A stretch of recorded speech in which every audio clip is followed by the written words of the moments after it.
Disclaimer: this is an audiobook recording performed for educational purposes through fair use. I do not claim any of the text being read to be mine or written by me. This is Rich Dad Poor Dad by Robert Kiyosaki. Chapter 7 of Rich Dad Poor Dad by Robert Kiyosaki. Lesson 6. Work to learn, don't work for money. In 1995, I granted an interview with a newspaper in Singapore. The young female reporter was on time and the interview got underway immediately. We sat on the lobby of a luxurious hotel, sipping coffee and discussing the purpose of my visit to Singapore. I was to share the platform with Zig Ziglar. He was speaking on motivation and I was speaking on the secrets of the rich. "Someday, I would like to be a best-selling author like you," she said. I had seen some of the articles she had written for the paper, and I was impressed. She had a tough, clear style of writing. Her articles held a reader's interest. "You have a great style," I said in reply. "What holds you back from achieving your dream?" "My work does not seem to go anywhere," she said quietly. "Everyone says that my novels are excellent, but nothing happens, so I keep my job with the paper. At least it pays the bill." "Do you have any suggestions?" "Yes, I do," I said brightly. "A friend of mine here in Singapore runs a school that trains people to sell. He runs sales training courses for many top corporations here in Singapore, and I think attending one of his courses would greatly enhance your career." She stiffened. "Are you saying I should go to school to learn to sell?" I nodded. "You aren't serious, are you?" Again, I nodded. "What is wrong with that?" I was now backpedaling. She was offended by something, and now I was wishing I had not said anything. In my attempt to be helpful, I found myself defending my suggestion. "I have master's degree in English literature. Why would I go to school to learn to be a salesperson? I am a professional. I went to school to be trained in a profession so I would not have to be a salesperson. I hate salespeople. All they want is money. So tell me why I should study sales." She was now packing her briefcase forcibly. The interview was over. On the coffee table sat a copy of an earlier best-selling book I wrote. I picked it up as well as the notes she had jotted down on her legal pad. "Do you see this?" I said, pointing to her notes. She looked down at her notes. "What?" she said, confused. Again, I pointed deliberately to her notes. On her pad she had written Robert Kiyosaki, best-selling author. "It says best-selling author, not best-writing author." Her eyes widened immediately. "I am a terrible writer. You are a great writer. I went to sales schools. You have a master's degree. Put them together and you get the best-selling author and a best-writing author." Anger flared from her eyes. "I'll never stoop so low as to learn how to sell. People like you have no business writing. I am a professionally trained writer and you are a salesman. It is not fair." The rest of her notes were put away, and she hurried out through the large glass doors into the humid Singapore morning. At least she gave me a fair and favorable write-up the next morning. The world is filled with smart, talented, educated and gifted people. We meet them every day. They are all around us. A few days ago, my car was not running well. I pulled into a garage and this young mechanic had it fixed in just a few minutes. He knew what was wrong by simply listening to the engine. I was amazed. The sad truth is, great talent is not enough. I am constantly shocked at how little talented people earn. I heard the other day that less than 5% of Americans earn more than $100,000 a year. I have met brilliant, highly educated people who earn less than $20,000 a year.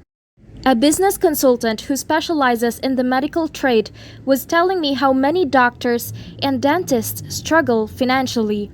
All this time, I thought that when they graduated, the dollars would pour in. It was this business consultant who gave me the phrase, "They are one skill away from great wealth."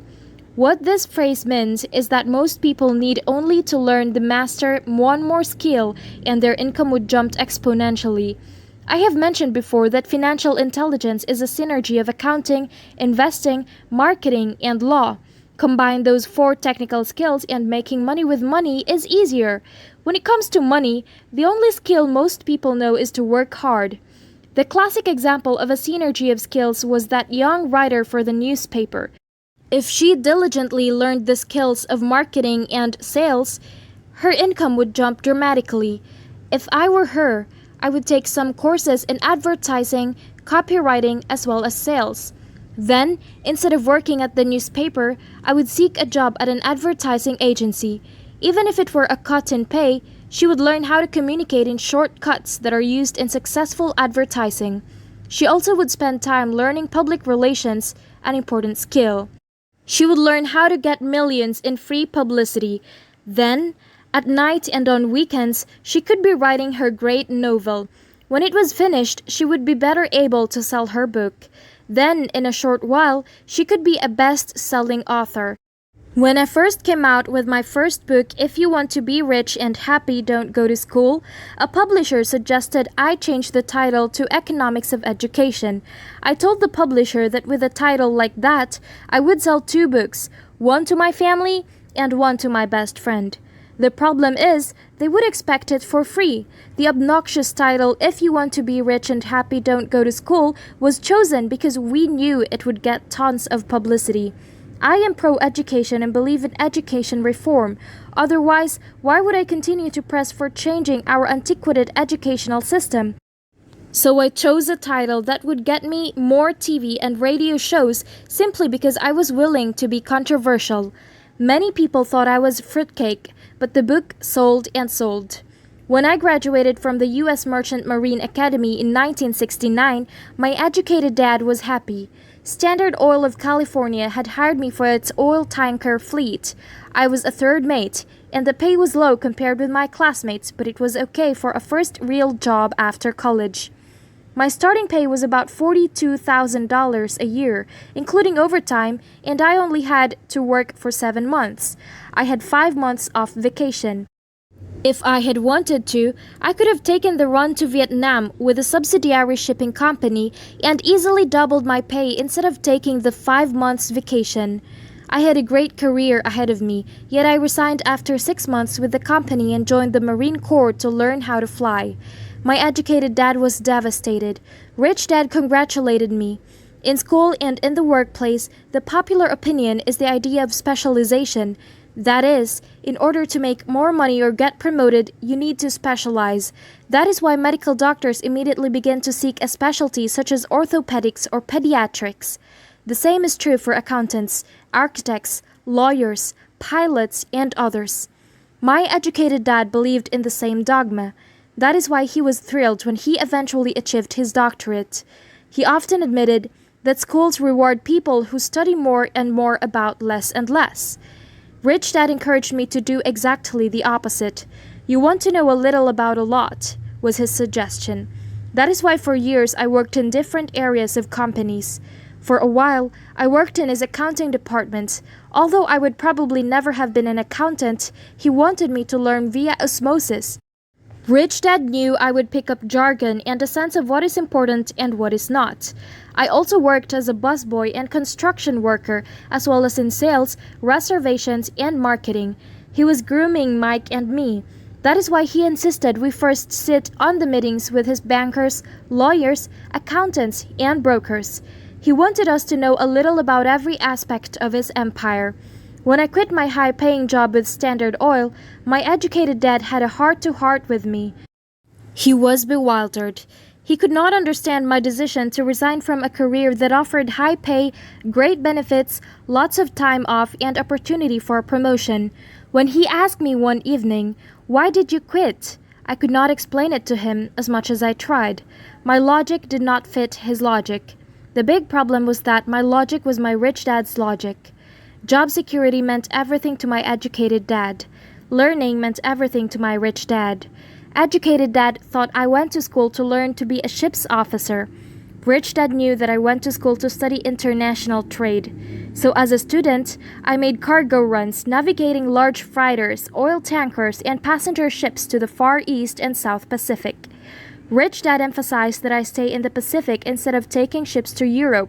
because he knew that the emerging nations were in Asia, not Europe.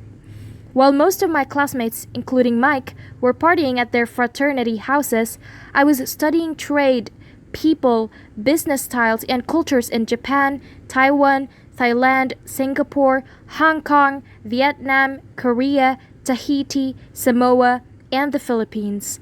I also was partying, but it was not in any frat house. I grew up rapidly. Educated Dad just could not understand why I decided to quit and join the Marine Corps. I told him I wanted to learn to fly, but I really wanted to learn to lead troops. Rich Dad explained to me that the hardest part of running a company is managing people. He had spent 3 years in the Army. My educated dad was draft exempt. Rich Dad told me of the value of learning to lead men into dangerous situations. Leadership is what you need to learn next, he said. If you're not a good leader, you'll get shot in the back, just like they do in business. Returning from Vietnam in 1973, I resigned my commission, even though I loved flying. I found a job with Xerox Corp. I joined it in one reason, and it was not for the benefits. I was a shy person, and the thought of selling was the most frightening subject in the world. Xerox was one of the best sales training programs in America. Rich Dad was proud of me. My educated dad was ashamed. Being an intellectual, he thought that salespeople were below him. I worked with Xerox for 4 years until I overcame my fear of knocking on doors and became rejected. Once I could constantly be in the top 5 sales, I again resigned and moved on, leaving behind another great career with an excellent company. In 1977, I formed my first company.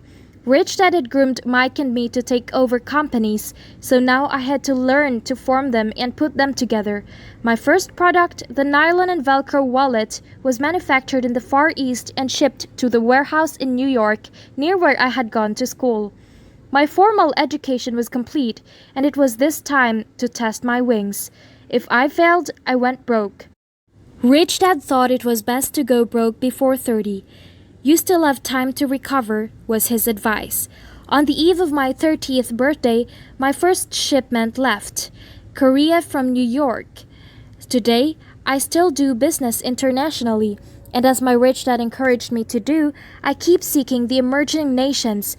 Today, my investment company invests in South America, Asia, Norway, and Russia. There is an old cliche that goes, "Job is an acronym for just over broke." And unfortunately, I would say that the saying applies to millions of people. Because school does not think financial intelligence is an intelligence, most workers live within their means. They work and pay the bills. There is another horrible management theory that goes, workers work hard enough to not be fired, and owners pay just enough so that workers won't quit. And if you look at the pay scales of most companies, again, I would say there is a degree of truth in that statement. The net result is that most workers never get ahead. They do what they've been taught to do, get a secure job. Most workers focus on working for pay and benefits that reward them in the short term, but is often disastrous in the long. Instead, I recommend to young people to seek work for what they will learn, more than what they will earn. Look down the road at what skills they want to acquire before choosing a specific profession and before being trapped in the rat race. Once people are trapped in the lifelong process of bill paying, they become like those little hamsters running around in those little metal wheels. Their little furry legs are spinning furiously, the wheel is turning furiously, but come tomorrow morning, they'll still be in the same cage. Great job. In the movie Jerry Maguire, starring Tom Cruise, there are many great one-liners. Probably the most memorable is "Show me the money," but there is one line I thought most truthful. It comes from the scene where Tom Cruise is leaving the firm. He has just been fired, and he is asking the entire company who wants to come with me, and the whole place is silent and frozen. Only one woman speaks up and says, "I'd like to, but I'm due for a promotion in 3 months." That statement is probably the most truthful statement in the whole movie. It is the type of statement that people use to keep themselves busy working away to pay bills. I know my educated dad looked forward to his pay raise every year, and every year he was disappointed. So he would go back to school to earn more qualifications so he could get another raise. But again, it would be another disappointment. The question I often ask people is, where is the daily activity taking you? Just like the little hamster, I wonder if people look at where their hard work is taking them. What does the future hold? Cyril Brakefield, the former executive director of the American Association of Retired People, reports that private pensions are in a state of chaos. First of all, 50% of the workforce today has no pension. That alone should be of great concern. And 75 to 80% of the other 50% have ineffective pensions that pay $55 or $150 or $300 a month. In his book, The Retirement Myth, Craig S. Carpel writes, I visited the headquarters of a major national pension consulting firm and met with the managing director who specializes in designing lush retirement plans for top management. When I asked her what people who don't have corner offices will be able to expect in the way of pension income, she said with a confident smile, the silver bullet. What? I asked. What is the silver bullet? She shrugged. If baby boomers discover they don't have enough money to live on when they're older, they can always blow their brains out. Carpel goes on to explain the difference between the old defined benefit retirement plans and the new 401k plans, which are riskier. It is not a pretty picture for most people working today, and that is just for retirement. When medical fees and long-term nursing care are added to the picture is frightening. In his 1995 book, he indicates that nursing home fees run from $30,000 to $125,000 per year. He went to Clear No Frills Nursing Home in his area and found the price to be $88,000 a year in 1995. Already, many hospitals with socialized medicine need to make tough decisions, such as who will live and who will die. They make those decisions purely on how much money they have and how old the patients are. If the patient is old, they often will give the medical care to someone younger. The older poor patient gets put to the back of the line. So just as the rich can afford better education, the rich will be able to keep themselves alive, while those who have little wealth will die. So I wonder, are workers looking into the future or just until their next paycheck, never questioning where they are headed? When I speak to adults who want to earn more money, I always recommend the same thing. I suggest taking a long view of their life. Instead of simply working for the money and security, which I admit are important, I suggest they take a second job that will teach them a second skill. Often I recommend joining a network marketing company, also called multi-level marketing, if they want to learn sales skills. Some of these companies have excellent training programs that help people get over their fear of failure and rejection, which are the main reasons people are unsuccessful. Education is more valuable than money in the long run. When I offer this suggestion, I often hear response, "Oh, that is too much hassle," or "I only want to do what I am interested in." To the statement of "it's too much of a hassle," I ask, so you would rather work all your life giving 50% of what you have earned to the government? To the other statement, "I only do what I am interested in," I say, "I'm not interested in going to the gym, but I go because I want to feel better and live longer." Unfortunately, there is some truth to the old statement, you can't teach an old dog new tricks.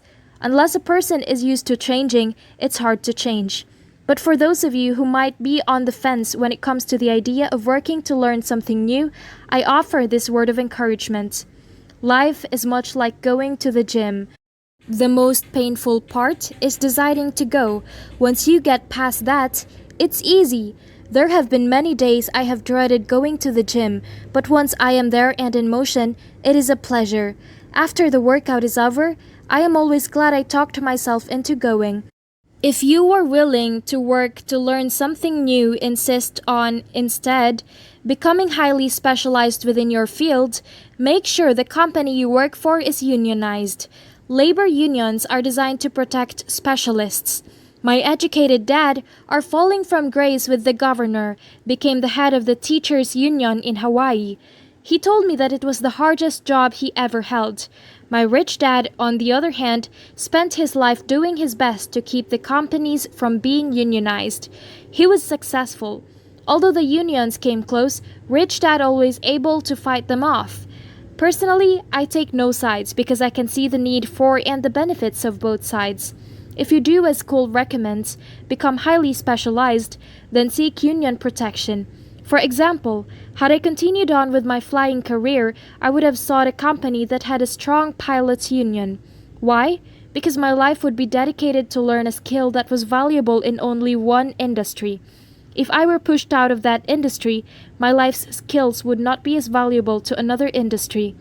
A displaced senior pilot with 100,000 hours of heavy airline transport time, earning $150,000 a year, would have had a hard time finding an equivalent high-paying job in high school teaching. The skills do not necessarily transfer from industry to industry, because the skills the pilots are paid for in the airline industry are not as important in, say, school system. The same is true for even doctors today. With all the changes in medicine, many medical specialists are needing to conform the medical organizations such as HMOs. School teachers definitely need to be union members. Today in America, the teachers' union is the largest and the richest labor union of all. The NEA, National Education Association, has tremendous political clout. Teachers need the protection of their union because their skills are also of limited value to an industry outside of education. So the rule of thumb is highly specialized, then unionize. It's the smart thing to do. When I ask the classes I teach, how many of you can cook a better hamburger than McDonald's? Almost all the students raise their hands. I then ask, so if most of you can cook a better hamburger, how come McDonald's make more money than you? The answer is obvious. McDonald's is excellent at business systems. The reason so many talented people are poor is because they focus on building a better hamburger and know little to nothing about business systems. A friend of mine in Hawaii is a great artist. He makes a sizable amount of money. One day his mother's attorney called to tell him that she had left him $35,000. That is what was left of her estate after the attorney and the government took their shares. Immediately, he saw an opportunity to increase his business by using some of his money to advertise. 2 months later, his first 4-color full-page ad appeared in an expensive magazine that targeted the very rich. The ad ran for 3 months. He received no replies from the ad, and all of his inheritance is now gone. He now wants to sue the magazine for misinterpretation.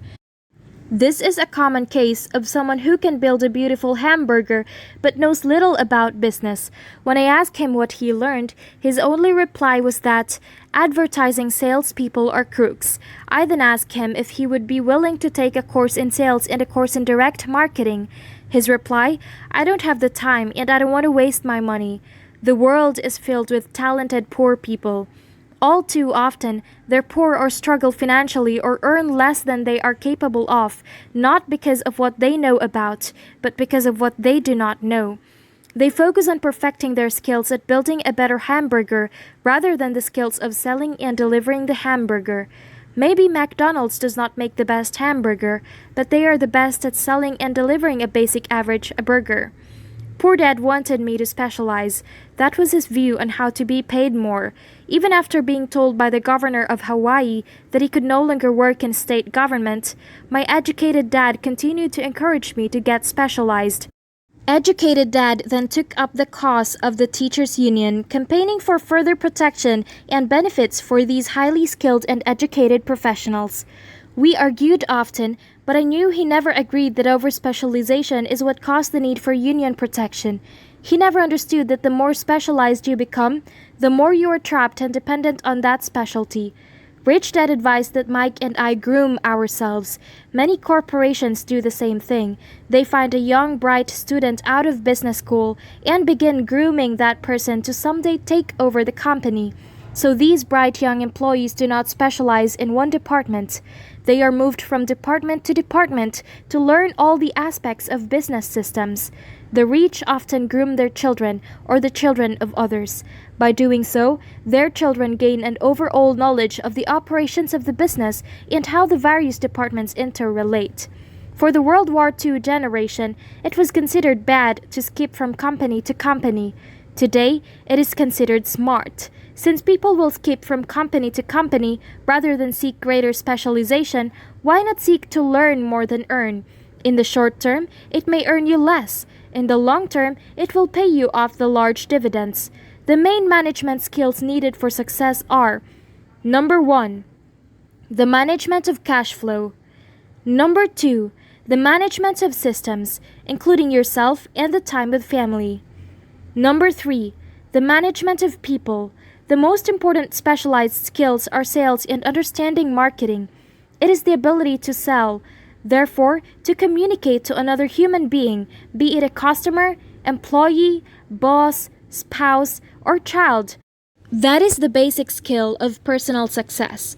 It is communication skills such as writing, speaking, and negotiating that are crucial to life success.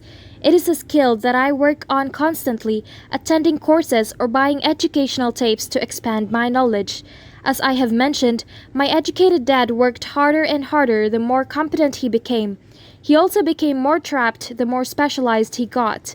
Although his salary went up, his choices diminished. Soon after he was locked out of government work, he found how vulnerable he really was professionally. It is like professional athletes who suddenly are injured or are too old to play. Their once high-paying position is gone, and they have limited skills to fall back on. I think that is why my educated dad sided so much with unions after that. He realized how much a union would have benefited him. Rich Dad encouraged Mike and me to know a little about a lot. He encouraged us to work with people smarter than we were and to bring smart people together to work as a team. Today, it would be called a synergy of professional specialties. Today, I met ex-school teachers earning hundreds of thousands of dollars a year. They earn that much because they have specialized skills in their field as well as other skills. They can teach as well as sell and market. I know of no other skills to be more important than selling as well as marketing. The skills of selling and marketing are difficult for most people, primarily due to their fear of rejection. The better you are at communicating, negotiating, and handling your fear of rejection, the easier life is. Just as I advised that newspaper writer who wanted to become a best-selling author, I advise anyone else today. Being technically specialized has its strengths as well as its weaknesses. I have friends who are geniuses, but they cannot communicate effectively with other human beings, and as a result, their earnings are pitiful. I advise them to just spend a year learning to sell. Even if they earn nothing, their communication skills will improve, and that is priceless. In addition to being good learners, sellers and marketers, we need to be good teachers as well as good students. To be truly rich, we need to be able to give as well as to receive. In cases of financial or professional struggle, there is often a lack of giving and receiving. I know many people who are poor because they are neither good students nor good teachers. Both of my dads were generous men. Both made it a practice to give first. Teaching was one of their ways of giving. The more they gave, the more they received. One glaring difference was in the giving of money. My rich dad gave lots of money away. He gave to the church, to charities, to his foundation. He knew that to receive money, you had to give money.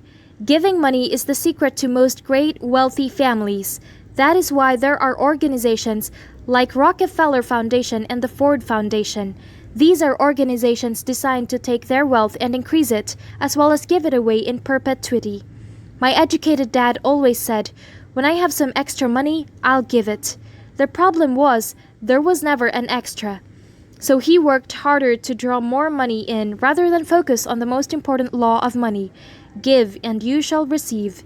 Instead, he believed in receive, then you give. In conclusion, I became both dads. One part of me is hardcore capitalist who loves the game of money making money. The other side is a socially responsible teacher who is deeply concerned with this ever-widening gap between the haves and have-nots. I personally hold the archaic educational system primarily responsible for this growing gap.